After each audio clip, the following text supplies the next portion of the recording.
Because public education is a promise that the capacity to shape one's future should not be held back by poverty or any other obstacle to opportunity. Kaya naman ang saligang batas natin mismo ang nagsasaad na protektahan ang karapatan ng bawat mamamayan na magkaroon ng dekalidad na edukasyon at gawing itong bukas para sa lahat. At tumugon tayo sa obligasyong ito.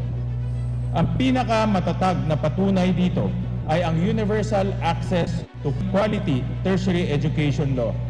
Noong 2015 pa, bilang kinatawan ng Valenzuela City, naghain na tayo ng panukalang magbibigay libreng tuition sa mga mag-aaral sa ating mga SUCs. Matagal po nating pinaghirapan at ipinaglaban ang batas na ito para matanggal ang matrikula bilang hadlang sa edukasyon. Simula noon, naging batas ang Universal Access to Quality Tertiary Education Act na buksan ang pintuan ng edukasyon para sa marami.